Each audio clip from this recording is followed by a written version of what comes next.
queria trazer aqui, ainda sobre isso que nós estamos falando, que quando a gente fala de adoração, a gente escuta muito o pessoal dizendo: pois é, Guto, olha, eu rezo lá com o Instituto, o momento da adoração, do texto e tudo. Quando eu não rezo, parece que meu dia não é bom, né? Eu sinto muita falta e tal, aquela coisa toda, né? E o que a gente está falando aqui explica que não é simplesmente a falta das irmãs falando, do padre falando, ou da prática corriqueira de rezar um texto, de um momento de adoração e tudo. Mas explica que é essa necessidade que nós temos de uma vida adorante. É como aquela coisa, quando eu experimento, quando eu vejo os frutos na minha vida, quando eu vejo o que isso faz em mim, na minha casa, na minha família, se eu deixo de viver, não é que falta algo, falta tudo. Uhum. Falta tudo, né? Imagina, o irmão acabou de dar o testemunho, né? De estar ali no desespero de olhar e tudo, um trem foi parecido com aquela situação de Zaqueu, né? Zaqueu fazendo de tudo para ver Jesus e o irmão nem esperava que Jesus tinha visto ele primeiro do que ele ter visto a situação de Jesus, não é? De querer olhar para Jesus. Antes de olhar para Jesus, Jesus já tinha olhado a situação, já tinha providenciado tudo, não é? E, irmã, é bem isso, no sentido de quando a pessoa experimenta, vira uma necessidade, não como um acessório, né? Talvez um dos maiores males da humanidade é tratar Deus e as coisas de Deus como um acessório de vida. Não, domingo eu vou à missa. Tudo bem, ótimo, maravilhoso, não é? Mas e durante a semana? O que eu vivo? O que eu faço? Né? Nossa, eu vou para a igreja hoje que eu estou tão mal. Sim, mas e quando está bem? Não é? Nossa, eu saí do grupo de oração hoje, chega, eu estou mais leve. Ah, o grupo hoje não foi tão bom porque eu não senti nada. Não é? Então, acaba não sendo mais um acessório quando eu experimento com maturidade a vida de um verdadeiro adorador, não é, irmã? Sim, sim. É interessante que até o cardápio aqui nos inspira, né? As Olha, uvas, pois é. o vinho, né? É verdade. Guto, essa é uma experiência de fato que você trouxe, né? Não só o domingo, como é a semana. É importante a gente frisar algumas coisas aqui, né? Tem pessoas que vão ter a oportunidade de ir à missa diariamente. Vão ter pessoas que, por mais que elas façam um esforço, elas não vão conseguir. Eu digo isso porque eu acompanho algumas pessoas, por exemplo, que estão com 5 filhos e um gêmeo, são crianças, são bebês. E na dinâmica não cabe. E a pessoa com lágrimas nos olhos. Eucaristia é sacrifício. É sacrifício. Então, ter uma vida eucarística é ter essa vida em comunhão com Deus e uma vida que sabe se sacrificar por amor. Então, Deus, ele vai... Existe realidades e realidades. O que a gente precisa é ser reto diante de Deus, né? Há uma mensagem interessante, Nossa Senhora em Medjugorje, certa vez, em Medjugorje, ela pede o jejum a pão e água, né? Há vários tipos de jejum. Então, o jejum a pão e água. E, certa vez, perguntaram, uma das videntes, foi a... Não lembro qual ao certo, mas ela coloca isso no livro, e perguntaram, pode tomar café, né, em dia de jejum? E Nossa Senhora, a vidente brincou e disse assim, toma antes de Nossa Senhora acordar. Porque em uma das mensagens, Nossa Senhora até é tão delicada, né? A gente está falando aqui de Medjugorje, é uma aparição, a Nossa Senhora aparece sob o título de Rainha da Paz. Não, ainda não tem uma aprovação oficial da parte da igreja por uma razão. Ela continua ainda em curso, Nossa Senhora continua aparecendo. No entanto, inclusive, a igreja recentemente autorizou, né, as peregrinações até Medjugorje, porque a igreja reconhece os frutos. O que é que acontece em Medjugorje? Adoração. Adoração. Então, vamos lá. E Nossa Senhora falou que ela... Só uma mãe para falar assim. Ela sabe quem, então, toma o café porque realmente, por uma dificuldade, não conseguiria. E quem toma o café porque não faz um esforço maior. Então, cada um aqui precisa, não se enxergar, então, diante de Deus. Aquilo que realmente é uma falta de esforço. Nossa, eu não rezei, hoje não deu para eu rezar o meu rosário completo. Hoje, eu quero deixar muito claro que isso... acontece conosco. existe uma regra, eu aprendi isso no direito, minha formação é jurídica, né? Sim. Só existe regra porque comportam exceções. Se não houvesse exceções, nós não precisaríamos de regras. Epa, Viu aí? É? Sentiu a força? Ah, Maria, coitado do juiz se ela fosse advogada. E coitado do outro advogado que estaria defendendo a outra pessoa. Tava frito, acabou. Jogou a toalha. Ela, não precisa nem ter nada, não. Já é melhor, como é que chama fazer quando o falta? acordo? Não, quando falta, corre. Não é revelia, não. Quando falta é o quê? Corre. Tem um nome que quando a pessoa falta, né? É julgado sem a pessoa estar presente e a pessoa Acho já. que é revelia. É revelia, ó. Tô chique, né? Sim, mas vamos lá, brincadeira. Mas é isso, então, a gente só tem a regra porque comportam exceções. Então, é aquele esforço que eu faço. Aquela mãe que eu acompanhava, eu não consigo ir com lágrimas nos olhos, eu dizia para ela, essa é a sua Eucaristia, é o seu sacrifício. Aquela mãe precisa estar em casa, naquele momento, cuidando dos filhos dela.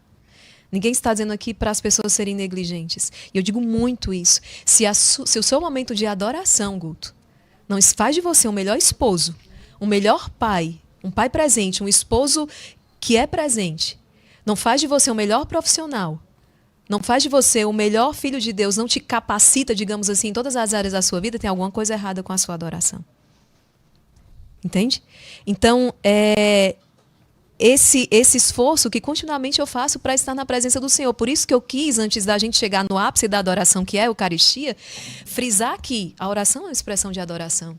Que o sofrimento que todo dia ali, o meu sacrifício de cada dia é uma expressão da minha adoração. Que inclusive os nossos irmãos protestantes são adoradores. Eles adoram esse Deus único. Estão num caminho, não chegaram à plenitude, ao ápice que é a Eucaristia.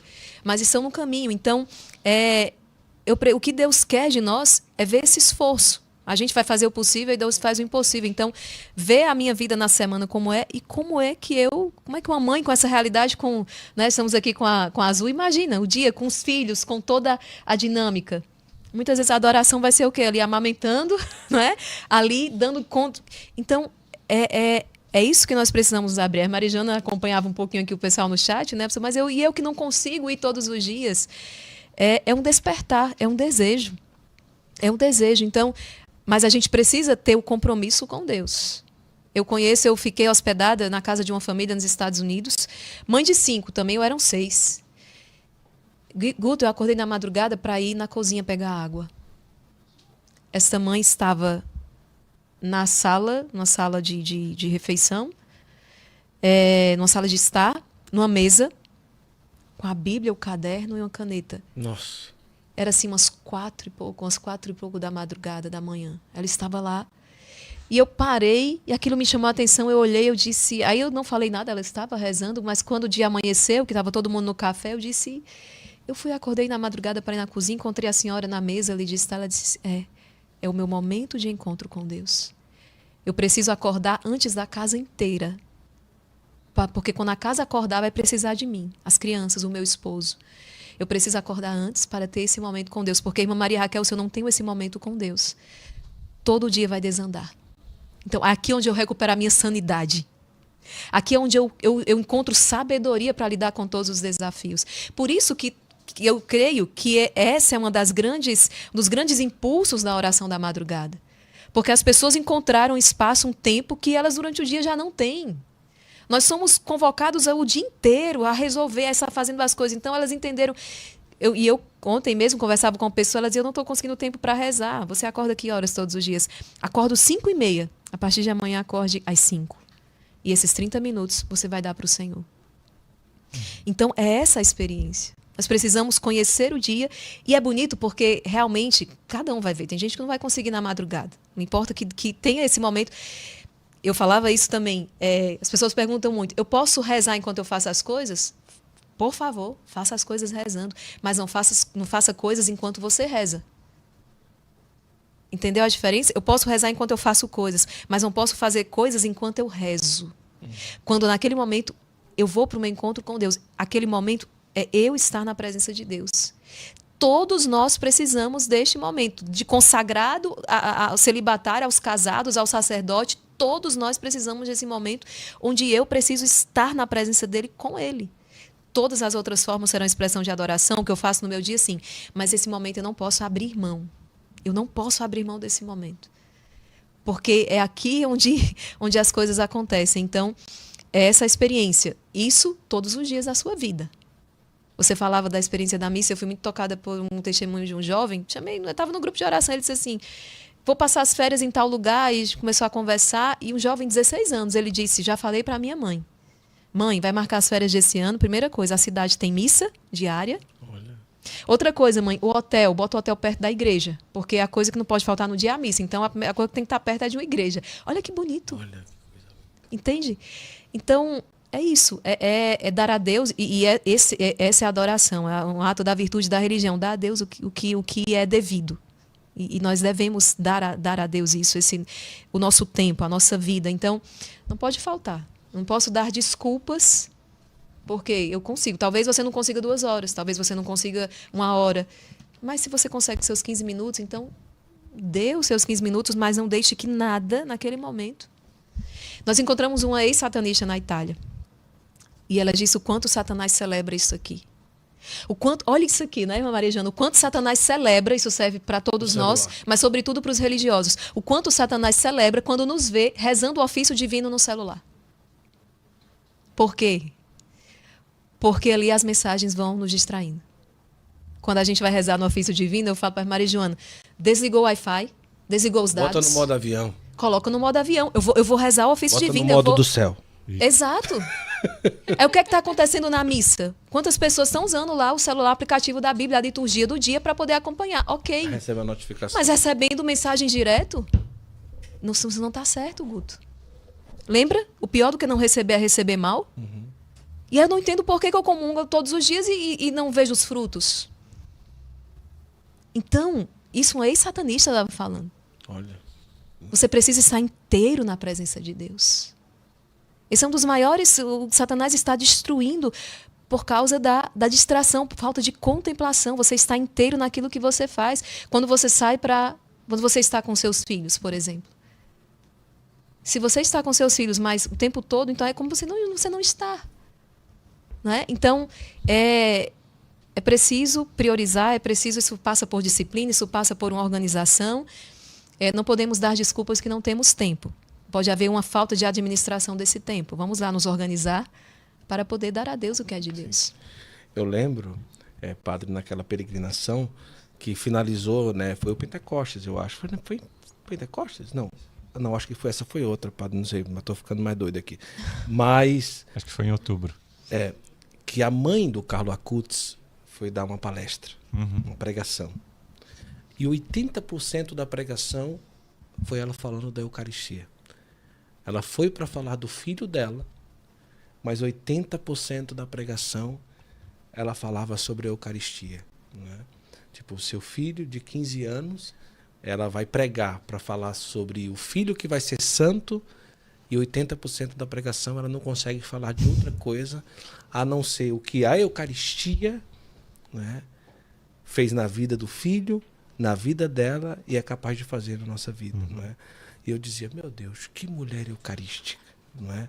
Mas não porque o filho era, porque ela já era como mãe e o filho também bebe do coração da mãe, que também era eucarística. Não é?